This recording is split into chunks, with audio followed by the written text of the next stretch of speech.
Mutual fund investments are subject to market risk. Read all scheme related documents carefully. नमस्कार, जय हिंद। मैं राहुल शर्मा स्वागत करता हूं आप सभी का आज का एक इम्पोर्टेंट टॉपिक जो कि एनएफओ पर है। आप लोग में से बहुत सारे लोग जानते होंगे कि एनएफओ क्या होता है। एनएफओ एक न्यू फंड ऑफरिंग होता है जिसमें कि कोई भी नया म्यूचुअल फंड आता है तो वो वहां आप उसे लिस्टिंग के पहले अप्लाई करके उसे फेस वैल्यू पर, यानी कि जो लिस्टिंग का प्राइस होता है उसी प्राइस पर आप ले सकते हैं।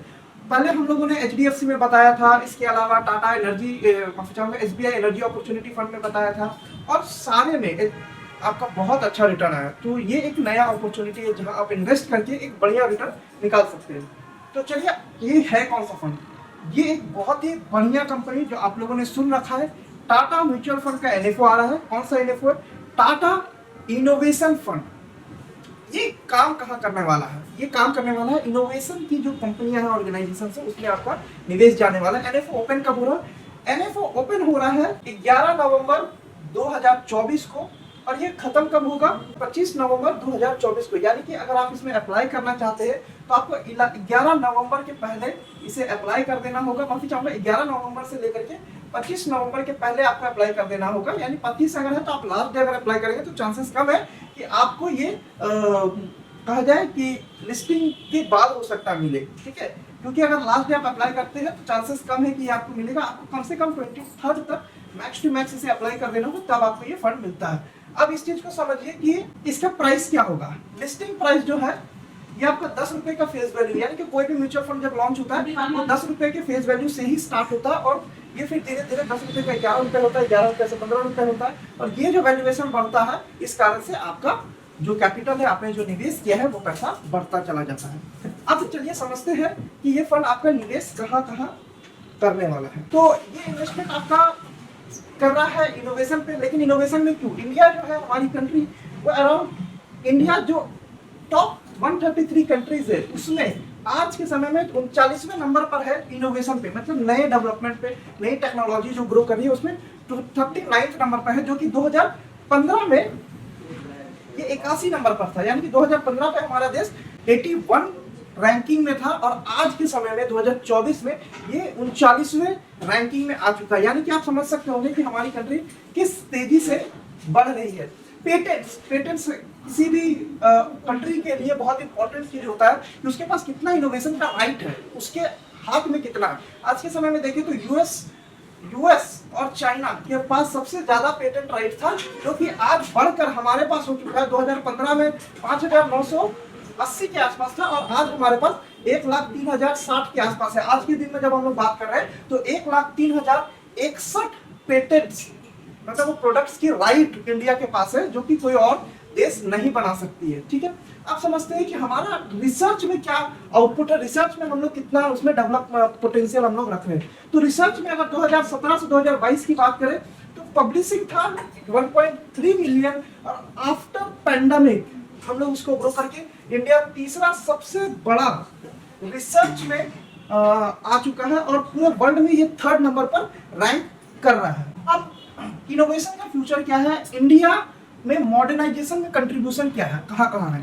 स्पेस एक्सप्लोरेशन में हमारी बहुत बड़ा कंट्रीब्यूशन है। आईटी एंड सॉफ्टवेयर में बहुत अच्छा हम लोग डेवलप कर रहे हैं और सबसे बड़ा बात है कि आईटी तो हमारे लिए कहा जाए कि एक बहुत ही मतलब हम लोग वर्ल्ड को प्रोड्यूस करके दे रहे हैं। आईटीज में जो भी सॉफ्टवेयर वगैरह है वो इंडिया में बहुत डेवलप कर रहा है और एक बड़ा कहा जाए कि हमारा जो हब है बेंगलुरु, वो एक कहा जाए कि पूरे वर्ल्ड को, पूरे दुनिया को सॉफ्टवेयर्स में वो रैंकिंग में बहुत अच्छे नंबर पर है। हेल्थ केयर में देखा जाए तो आप इस चीज को जान रहे होंगे कि कोविड में हम लोगों ने बहुत ही फास्ट इतने बड़े पॉपुलेशन को वैक्सीनेशन किया, जिसमें कि ये पूरे दुनिया के लिए ये एक आश्चर्य की बात थी कि कैसे इंडिया में इतना डेवलपमेंट आ रहा है। क्विक कॉमर्स इंडिया आज एक सबसे ज्यादा ई कॉमर्स में यूज करने वाली कंट्रियों में से एक आ चुका है कि जो हमारी कंट्री सबसे ज्यादा ई कॉमर्स, अमेजोन हो, फ्लिपकार्ट हो, ईबे हो, अदर बहुत सारे ई कॉमर्स प्लेटफॉर्म आ गया और इसमें सबसे ज्यादा एक्टिविटी हमारे इंडिया की है। रिन्यूएबल एनर्जी में अगर हम आते हैं तो हमारे यहाँ पे सेमीकंडक्टर्स पे काम हो रहा है, ईवी पे बहुत तेजी से डेवलपमेंट हो रहा है, इलेक्ट्रिक व्हीकल पे हम लोग धीरे धीरे शिफ्ट कर रहे हैं, जेनेरिक फार्मास्यूटिकल्स में हम लोग काम कर रहे हैं, मेडिसिन में हम लोग आ गए हैं, जेनेरिक मेडिसिन पे हम लोग काम कर रहे हैं। इसके बाद देखिए तो आधार ये हम लोगों ने दिया है दुनिया को, ठीक है, कि बायोमेट्रिक्स बेस्ड टेक्नोलॉजी जो है वो हम इंडिया भारत ने दिया है दुनिया को। तो मैं डिजिटल पेमेंट की अगर बात करें तो 10 मिलियन ट्रांजैक्शन हर महीने भारत कर रहा है। तो ये बहुत बड़ा इनोवेशन है जो इंडिया ने पूरे दुनिया को दिया है। डेटा की अगर बात करें तो डिजिलॉकर अभी तक कंट्रियों में, बाहर के देशों में नहीं थी, जिसको कि इंडिया ने एनेबल किया है। और ये पूरे डेटाबेस को, पूरे हर एक जनता, हर एक व्यक्ति के डेटा को डिजिटलाइज मोड में ये रखने की सुविधा देता है। तो ये सारी चीजें क्या है, ये सब एनेबल कर रहा है डिजिटलाइजेशन और इनोवेशन को। अब हम लोग बात करते हैं टाटा इनोवेशन फंड क्यों। तो ये ऐसा फंड है जो आप इंडिया के भविष्य के लिए आप इसमें इन्वेस्ट कर रहे हैं, जिसमें कि अगर आप देखें तो कंपनीज कौन कौन सी है, तो प्रोडक्ट्स में आपका आ जाता है थर्मल, सोलर, ट्रेडिशनल वैगन से हम लोग आ गए हैं। देखिए पहले क्या था, इस चीज को समझिए, प्रोडक्ट और सर्विसेज और बिजनेस मॉडल में क्या क्या बदलाव हुआ है, इसको अच्छे से अगर आप समझेंगे, ये कुछ इमेजेस है जो आपको क्लियरफाई करेगा। हमारा जो पावर का सोर्स क्या था, वो थर्मल एनर्जी था। थर्मल एनर्जी से हम लोग स्विच होकर के आज के समय में सोलर एनर्जी पर जा रहे हैं। हम लोग पहले की अगर बात करें तो हमारा जो रेल था, जो ट्रांसपोर्टेशन था, वो रेल से ट्रेडिशनल से हम लोग उठ करके आज इलेक्ट्रिक पे आ गए हैं। और वंदे भारत एक्सप्रेस हमारे देश में आप चल रहे हैं, आप इसे देख सकते हैं। पहले लिड एसिड बैटरी यूज होती थी, बड़ी बड़ी बैटरियां थी, आप भी घर में इन्वर्टर वगैरह रखते थे, या एक छोटा सा कोई भी एक प्रोडक्ट, एक कहा जाए कि आप एक इमरजेंसी लाइट भी रखते थे तो उसमें एक बहुत बड़ा बैटरी लगता था, हेवी टू कैरी था। लेकिन आज वो स्विच होकर के लिथियम आयन बैटरी में आ चुका है, जो कि बहुत ही ईज है, बहुत ही हल्का है, यूज मतलब एक नया इनोवेशन आया जिससे कि हमारे जीवन में बहुत सारी प्रॉब्लम्स सॉल्व हुई। तो ये इनोवेशन फंड उन बिजनेसेस में, उन टेक्नोलॉजीज में इन्वेस्ट कर रहा है जो कि लोगों का प्रॉब्लम सॉल्व कर रहा है। और ऐसा कोई भी चीज है जो लोगों का और जनता का प्रॉब्लम को सॉल्व कर रहा है, वहां पर डेवलपमेंट होना ही होना है। पहले क्या था कि अगर आप फ्लाइट में जाते थे तो बहुत बड़ा वेटिंग टाइम रहता था। आज डिजिटलाइजेशन की वजह से आप जाते हैं, सीधे खड़े होते हैं, आपका सारा ऑनबोर्डिंग प्रोसेस एक मशीन प्रोसेस कर देता है। तो ये सारी चीजें डेवलप हो रहा है, एफिशिएंसी इंक्रीज हो गया हमारा। ग्रोसरी स्टोर पहले क्या था, ट्रेडिशनल तरीके से होता था, हम लोग जाते थे शॉप्स में जाकर के मार्केटिंग करते थे, आज भी कर रहे हैं, लेकिन उसमें बहुत सारी चीजें शिफ्ट होकर के कोई कॉमर्स में आ गई है कि आपने ऑनलाइन ऑर्डर किया, खट खट खट खट खट, और वो आपके घर पर डिलीवरी हो गया। आपके पास टाइम बचेगा, आपके पास टाइम बचेगा तो आप ज्यादा अपने प्रोफेशन में काम डेवलप कर पाएंगे, अपने आप को अपस्किल कर पाएंगे। आप अपस्किल करेंगे तो आपकी अर्निंग बढ़ेगी तो आपको उस पैसे से भी और पैसे बनाने के लिए निवेश का ये ऑप्शन है, जहाँ की आपको अपॉर्चुनिटी मिल रहा है। मेडिकल चेकअप की बात करें तो पहले हम लोगों को हर चीज के लिए हॉस्पिटल क्लिनिक्स दौड़ना पड़ता था। आज के दिन में डिजिटल कंसल्टेंसी अवेलेबल है, आप ऑनलाइन मोबाइल पर अपने डॉक्टर से डिस्कस कर सकते हैं, बात कर सकते हैं, उनसे अपने प्रॉब्लम्स की सॉल्यूशन पूछ सकते हैं। अगर बिजनेस मॉडल की बात करें तो पहले कहा जाए कि ट्रैक्टर्स और ये सब चीजों का डेवलपमेंट ज्यादा था। आज पैसेंजर व्हीकल्स सबसे ज्यादा हाईली डिमांडेड व्हीकल कैटेगरी में पैसेंजर व्हीकल्स हो चुका है। डिजिटल इंजीनियरिंग में पहले सिर्फ और सिर्फ वन वे था कि वो बड़े ऑर्गेनाइजेशन के लिए होती थी। आज ट्रेडिशनल आईटी सर्विसेज से डेवलप होकर के हर एक छोटी से छोटी चीज को ऑटोमेट कर दिया जा रहा है। लोगों की जरूरत कम पड़ रही है, जिससे कि लोग अपने आप को डेवलप कर सके। इस पर मैं एक बात कहना चाहूंगा कि आज लोग कह रहे हैं कि डिजिटलाइजेशन आने से, ये चीजें आने से, आर्टिफिशियल इंटेलिजेंस आने से एम्प्लॉयमेंट घटेगा। नहीं दोस्तों, ये मेरा ये मानना नहीं है, क्योंकि साधारण सा चीजें अगर आप इतिहास में उठा करके देखें, क्या कंप्यूटर आने से लोगों का एम्प्लॉयमेंट घट गया? नहीं घटा है। सिस्टम आने से, कंप्यूटर्स आ जाने से लोगों को डर था कि एम्प्लॉयबिलिटी कम हो जाएगी, लेकिन कंप्यूटर को आने से जो स्किल्ड एम्प्लॉय थे उनकी एम्प्लॉयबिलिटी बढ़ी। तो ये आपको समझना होगा कि कोई भी नई टेक्नोलॉजी आती है तो आप अगर उसको अडॉप्ट करते हैं, उसको कंज्यूम करते हैं, उसे पकड़ लेते हैं, तो आपकी डिमांड बढ़ जाती है। पहले एक आदमी जो बैठ करके मैनुअली रजिस्टर में एंट्री करता था, उसको सैलरी 10,000 रुपए मिलता था, लेकिन वही एक उस सिस्टम से करने वाला आदमी, उसका एफिशिएंसी बढ़ गया तो उसे सैलरी भी ज्यादा मिलने लगी है, प्लस वो कम समय में ज्यादा काम कर पा रहा। तो इससे कभी भी इस चीज को आपको समझना पड़ेगा कि कोई भी टेक्नोलॉजी, कोई भी डेवलपमेंट होता है तो ये हमारे और पूरे सोसाइटी के अच्छे के लिए होता है। जैसे आप इस चीज को समझ पाएंगे और आप नई इनोवेशन, नई चीजों को अडॉप्ट कर लेंगे, आपके लिए बहुत चीजें आसान हो जाएगी। पहले ट्रेडिशनल स्टोर्स हुआ करता था, आजकल ऑनलाइन स्टोर्स हो चुके हैं, प्लस अफोर्डेबल फैशन स्टोर्स हो चुके हैं। एक जगह एक सुपर मॉल सब चीज मिल जाएगा। हम लोग भी उसी कंसेप्ट पे बात कर रहे हैं। हमारा भी जो बिजनेस पोर्टफोलियो है, हम आपको सारी चीजों की सुविधा देते हैं। म्यूचुअल फंड्स हो, इंश्योरेंस हो, आईपीओ हो, प्री आईपीओ हो, व्हीकल इंश्योरेंस हो, जनरल इंश्योरेंस हो, हेल्थ इंश्योरेंस, सभी चीजों की सुविधा देते हैं। तो ये क्या है, ये एक सुपर मॉल मॉडल है कि मतलब एक जगह पर आपको सारी सुविधा मिल जानी है। आपको चाहिए, आप अगर कुछ चाहते भी है कि आप फीडबैक में भी बता सकते हैं, आप कमेंट में लिख के बता सकते हैं आप कौन सी सर्विसेज और चाहते हैं। चलिए आगे बढ़ते हैं। अब इनोवेशन देखिए दो टाइप के होते हैं, एक होता है इंक्रीमेंटल इनोवेशन। क्या होता है incremental innovation?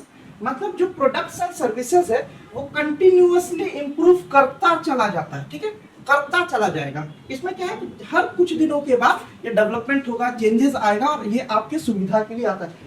Break through innovation, ठीक है, यहाँ क्या ये प्रोडक्ट एंड सर्विसेज, इसमें क्या है कि बहुत ज्यादा चेंजेस नहीं आ रहा है और जैसे मतलब खुद सेल्फ डेवलपमेंट नहीं है। तो कंपनी क्या प्लान की है कि ऐसा इनोवेशन, ऐसी कंपनियां जो अपने कस्टमर, अपने क्लाइंट्स के एक्सपीरियंस को बहुत तेजी से इनोवेट कर रही है, उसे एक नया एक्सपीरियंस दे रही है, डेवलप कर रही है।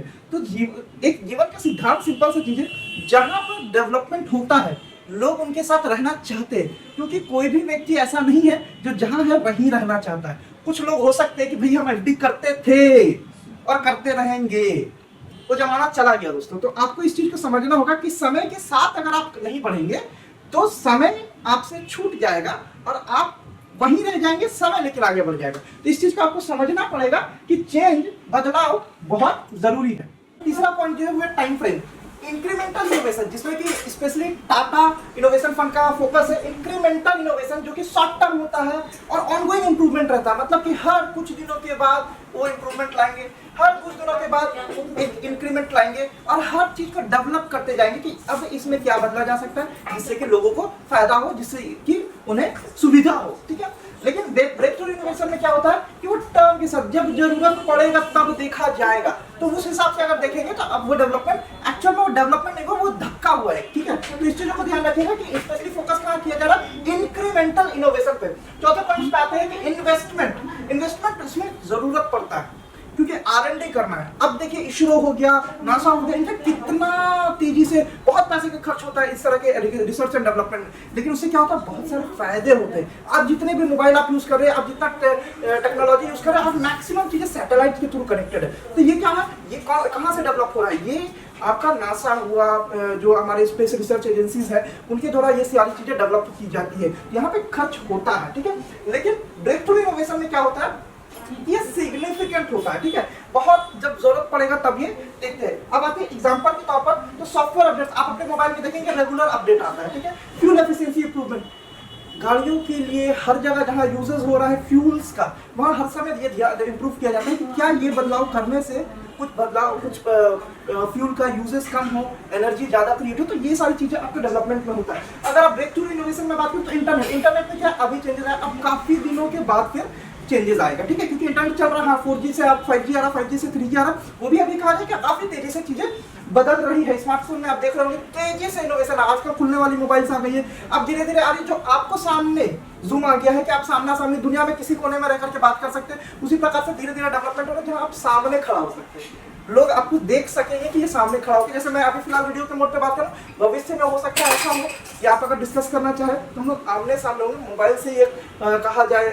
रे आएगा और वहां से हम लोग, तो ये चीजें डेवलप हो रही है, बहुत ज्यादा ये यूज हो रहा है, अभी इसमें R&D हो रही है। तो अगर आप फ्यूचर में के लिए तैयार होना चाहते हो तो अभी से तैयार होना होगा आपको। आप अगर फ्यूचर के लिए निवेश करें तो आपको उन चीजों में निवेश करना पड़ेगा, उन जगहों पर निवेश अपना करना पड़ेगा जहां डेवलपमेंट आगे होना है। तो इसकी ये focus basically Tata innovation fund का है।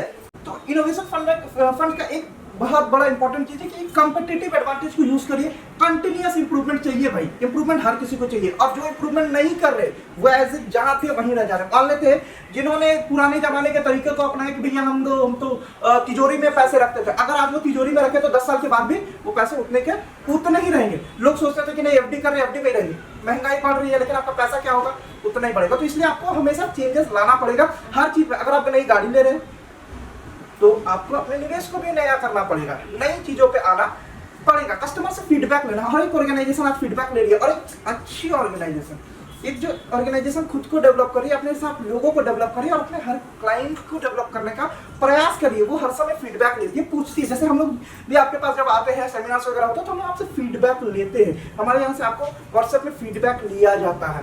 तो ये सारी चीजें कॉस्ट एफिशिएंट होता है, जिसमें कि आप कम खर्चों में ज्यादा इंप्रूवमेंट, डिजिटल चीजें बहुत, आज अगर मुझे आकर के आपसे इंडिविजुअली इस फंड को एक्सप्लेन करना हो तो मेरे लिए बहुत मुश्किल है, लेकिन हम लोग क्या कर रहे हैं, इस वीडियो के माध्यम से, कंटेंट के माध्यम से हम आपको चीजें एक्सप्लेन कर पा रहे हैं और एक बार में हजारों लोगों को इन चीजों के बारे में अपडेट कर पा रहे हैं। तो ये क्या कॉस्ट एफिशिएंट है। मैं अगर 1000 लोगों तक जाऊं तो बहुत सारी खर्च है, मोबिलाइजेशन का खर्चा है, फ्यूल का खर्चा है, टाइम कंज्यूमिंग है, लेकिन अगर मैं इस मोड पे काम करूं तो आप लोगों के लिए भी ये सब इजी है कि आप अपने हर जगह पर जहां भी है, आप अगर फौज में है, आप अपने कैंप में रहते हुए, अपने बेस पे रहते हुए देख सकते हैं, आप कंपनी में ड्यूटी करते हैं, आप अपने कंपनी में रहते हुए, आप यहाँ नहीं, आप एनआरआई है, आउट ऑफ इंडिया है, आप इंडिया के बाहर से इस चीजों को समझ सकते हैं और वहां से आप निवेश करना चाहे कर सकते हैं। अब आते हैं कि फाइनेंशियल सर्विस में कितना बड़ा चेंजेस आया, डिजिटल इंफ्रास्ट्रक्चर डेवलप हो गया।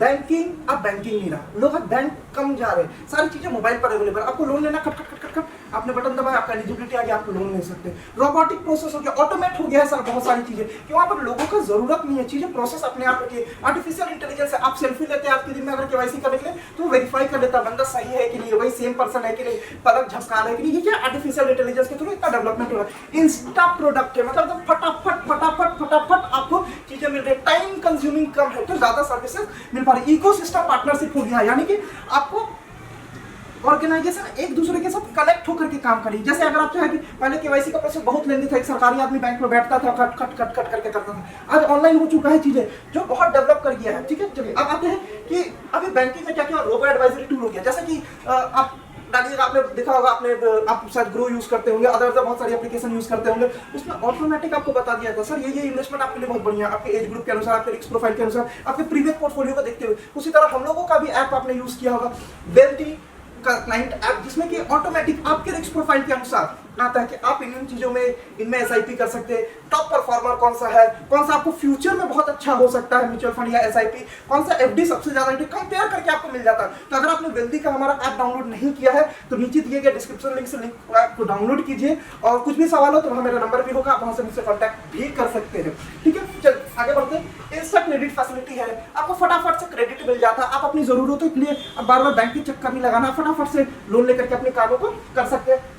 Fund transfer using voice commands, आज आईसीआईसीआई बैंक को, एचडीएफसी बैंक को वॉइस कमांड से आप बोल दीजिए भाई फलाना आदमी को इतना पैसा भेजना है, वो आर्टिफिशियल इंटेलिजेंस वो वेरीफाई कर लेता है कि आपकी वॉइस है, ओटीपी आता है, कंफर्मेशन देता है, आपकी वॉइस को फंड को आप ट्रांसफर कर सकते हैं। बहुत ही कम टाइम कंज्यूमिंग है। हाँ, बशर्ते इसमें भी डेवलपमेंट होना, इससे कुछ फ्रॉड्स भी हो सकते हैं, लेकिन फ्रॉड ना के डर से अगर हम डेवलप करना बंद कर दे कि रोड में चलेंगे तो हमारा एक्सीडेंट हो जाएगा, तो रोड में चलना बंद कर दे, ये कहीं भी जस्टिफाइड नहीं है। इसलिए क्या करना है, आपको इसे यूज करना है। हाँ, प्रॉब्लम्स आएगी, उसका सॉल्यूशन निकलेगा, यही इनोवेशन है दोस्तों। प्रॉब्लम आएगा, सॉल्यूशन ढूंढना पड़ेगा, निकालना पड़ेगा। ठीक है, ऐप फॉर स्मार्ट वॉचेस आ गया, आपके मोबाइल पर आप घड़ी पे आप कॉल अपना देख सकते हैं। ठीक है, घड़ी से कॉल अटेंड कर सकते हैं, घड़ी में अपना सारा आप चल रहे हैं कितना दिन भर में आप अपने ऐप में देख सकते हैं। आपने हेल्थ इंश्योरेंस रखा होगा तो वॉच में आपके स्मार्ट वॉच बता देता है कि आपका प्रीमियम कब है, कितना जमा करना है। अगर आप रेगुलरली एक्सरसाइज कर रहे हैं तो आपको प्रीमियम पर डिस्काउंट आ जाता है। वो ऑटोमेटेड प्रोसेस हो गया, किसी इंडिविजुअल की जरूरत नहीं, प्रोसेस इजी होगी, खटाखट आप जाते हैं, दूध लेना है, जाके स्कैन किए, पेमेंट किए, दूध लिए, चला है। तो इजी हो गया है, चीजें आसान होते जा रही है।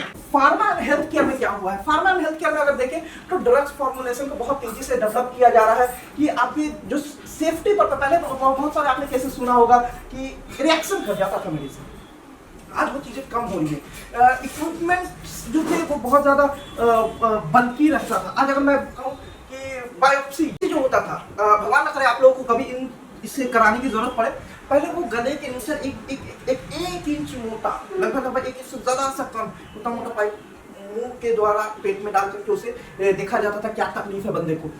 लेकिन आज वो चीजें, बहुत सारी चीजें डेवलप कर गई। आज एक पतला सा चाउमीन की टाइप का एक कैमरा आ गया, वो जाकर के सारी चीजें इन्वेस्टिगेट करके डॉक्टर को रिपोर्ट देते हैं। ये डेवलपमेंट, जेनरिक मेडिसिन पे बहुत काम हो रहा है। एक डायग्नोस्टिक सेंटर, आजकल तो डायग्नोस्टिक सेंटर भी बहुत टेक्नोलॉजी से होगी, आपको फिजिकली देख करके बहुत चीजें वो बता देती है।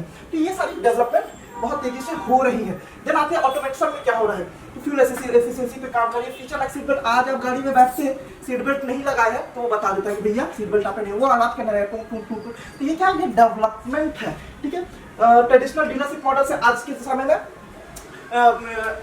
लेटेस्ट डिजिटल डीलरशिप मॉडल आ गया है, ठीक है।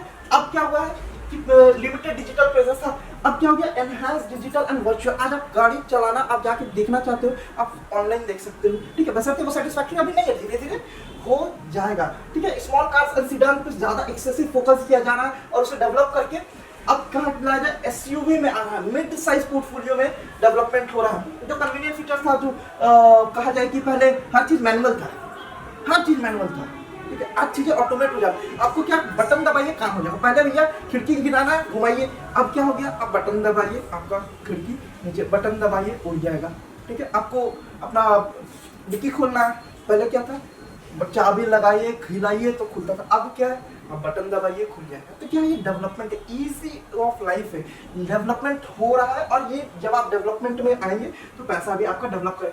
1952 से अब आप बात करते हैं कि कंज्यूमर या एफएमसीजी में क्या डेवलपमेंट हो। 1952 में एक डिओड्रेंट सोप होता था, छोटा सा पैकेट में भरा हुआ एक चारकोट सा, उसे हम लोग यूज करते थे। 1980 में क्या होगा, वैरायटी ऑफ प्रोडक्ट्स आ गया, जिसमें कि लाइम आ गया, कूल आ गया, आपने देखा होगा डेटॉल कूल वाला ऐड आपने सुना होगा। तो वो सारी चीजें में डेवलपमेंट हुई।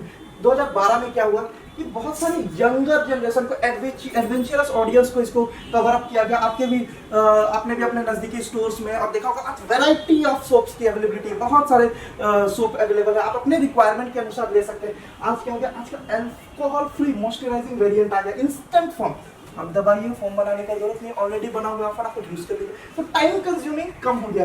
तो ये है आपका कि टाटा इनोवेशन फंड कहाँ इन्वेस्ट कर रहा है, इन चीजों में निवेश कर रहा है। अब इस चीज को आपको समझना है कि रिस्क तो है भैया, जहां रिस्क है वही रिवॉर्ड है, रिस्क नहीं है तो रिवॉर्ड नहीं है, ठीक है। तो हाई रिस्क है तो हाई रिवॉर्ड भी ये आपको देगा। लेकिन म्यूचुअल फंड में एज ए देखा जाए तो आपका, क्योंकि फंड मैनेजर चीजें मैनेज करते हैं अराउंड, ये अगर मैं कहूँ तो निफ्टी 500 का जो टॉप 50 कंपनीज है उनमें इनका निवेश जा रहा है। तो वो एज इट इज देखा जाए तो अगर आप थोड़ा लंबा प्रोस्पेक्ट्स के लिए जा रहे हैं, तो थोड़े लंबे समय के लिए प्लान कर रहे हैं, तो ये बहुत अच्छा अपॉर्चुनिटी आपके लिए हो सकता है, ठीक है। फाइनेंशियल सर्विसेज पे हम लोगों ने डिस्कस कर लिया है।